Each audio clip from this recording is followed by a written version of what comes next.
जहां तक 1, 2 या 3 फेज चुनावों की बात है, हम लोगों ने राजनीतिक दलों की बातें सुनी, सबके प्रॉस एंड कॉन्स हैं और चुनाव आयोग इस विषय पर जल्दी ही निर्णय लेगा। जहां तक वोटर आइडेंटिफिकेशन का बात है, उसके ऊपर चुनाव आयोग के पूर्व में ही निर्गत आदेश हैं कि वोटर का आइडेंटिफिकेशन चाहे कोई भी हो, उसका किस तरीके से करना है, उन्हीं आदेशों के तहत वोटर आइडेंटिफिकेशन किया जाएगा। आधार,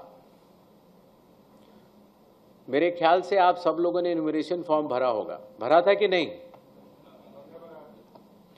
तो इन्यूमरेशन फॉर्म में ही चुनाव आयोग ने आधार कार्ड मांगा था।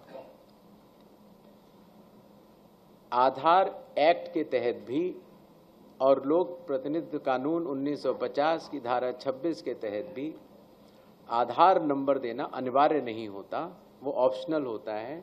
आधार का जो होल्डर होता है उसके ऊपर निर्भर करता है। आधार कार्ड आधार एक्ट के तहत भी न तो जहां आप रहते हैं उसका प्रमाण होता है और न नागरिकता का प्रमाण होता है। ये सेक्शन 9 आधार एक्ट का इस विषय में स्पष्ट है।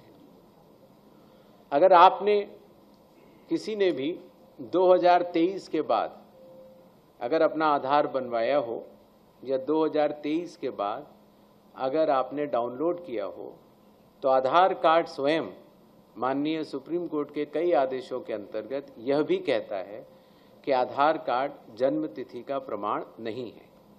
अर्थात सुप्रीम कोर्ट के आदेश के अनुसार और आधार एक्ट के तहत आधार न तो जन्म तिथि का प्रमाण माना जा सकता है, न आपके रहने की जगह का प्रमाण माना जा सकता है और न नागरिकता का प्रमाण माना जा सकता है। माननीय सुप्रीम कोर्ट ने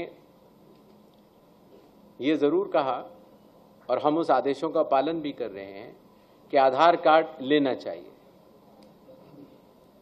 हम भी आधार कार्ड इन्यूमरेशन फॉर्म में भी ले रहे थे और अभी भी ले रहे हैं, और जो 11 डॉक्यूमेंट्स थे उसमें वो 12वां हो तो भी ठीक है।